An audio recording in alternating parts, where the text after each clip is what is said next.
తాడేపల్లిలో మాజీ సీఎం జగన్ ఇంటి ముందు ఆంక్షలు తొలగాయి.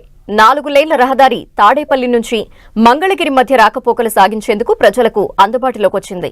ఈ మార్గాల్లో బ్యారికేడ్లని నూతన ప్రభుత్వం తొలగించింది. రహదారికి 2 వైపులా పోలీస్ చెక్పోస్టులుంచి ప్రజల రాకపోకలకు అనుమతిచ్చింది. సమీప పాఠశాలలు, కళాశాలలకు వెళ్లే విద్యార్థులకు, పొలాలకు వెళ్లే రైతులు, రైతు కూలీలు ఇలా వివిధ వర్గాల ప్రజలు ఇప్పుడు స్వేచ్ఛగా ఈ రహదారిలో వెళ్తున్నారు.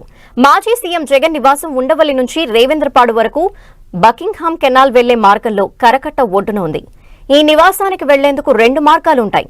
నేషనల్ హైవే సర్వీస్ రోడ్ నుంచి జగన్ ఇంటి వైపు వెళ్లొచ్చు. అలాగే బకింగ్హామ్ కెనాల్ ఒడ్డు మీదుగా మరో రోడ్డులో వెళ్లాల్సి ఉంటుంది. జగన్ ముఖ్యమంత్రిగా ఉన్న సమయంలో తాడేపల్లిలోని ఆయన నివాసం వెనక నుంచి ఎవరూ వెళ్లకుండా పోలీసులు ఆంక్షలు విధించారు. తాడేపల్లి ఉండవల్లి నేషనల్ హైవేలకు వెళ్లే జంక్షన్ నుంచి 1.5 కిలోమీటర్ల పొడవున ఈ రోడ్డును గత 5 ఏళ్లుగా మూసివేసుంచారు.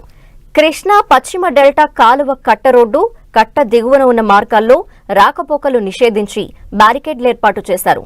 గతంలో ఈ మార్గంలో కరకట్టపై నివాసాలను బలవంతంగా ఖాళీ చేయించారు.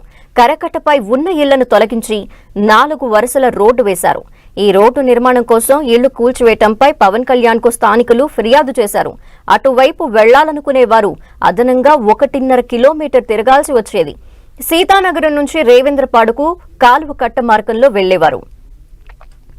కొత్తగా ఏర్పాటైన ప్రభుత్వం ప్రజలు పడుతున్న ఇబ్బందుల గురించి స్పందించింది. ఆయా మార్గాల్లో గత ప్రభుత్వం ఏర్పాటు చేసిన బ్యారికేడ్లను తొలగించి రాకపోకలను పునరుద్ధరించింది. గతంలో వైఎస్ జగన్ భద్రత పేరుతో మూసివేసిన రోడ్డును ఇప్పుడు తిరిగి ఓపెన్ చేయడంతో స్థానికులు హర్షం వ్యక్తం చేస్తున్నారు. మరోవైపు తాడేపల్లి వైఎస్ జగన్ నివాసం వద్ద 30 మంది ప్రైవేట్ సెక్యూరిటీ భద్రత నిర్వహిస్తున్నారు. జగన్ నివాసం దగ్గర ప్రభుత్వం పోలీస్ సెక్యూరిటీని తొలగించింది.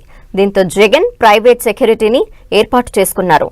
ఈ మేరకు 30 మంది సెక్యూరిటీ సిబ్బంది జగన్ నివాసం దగ్గర విధులు నిర్వర్తిస్తున్నారు.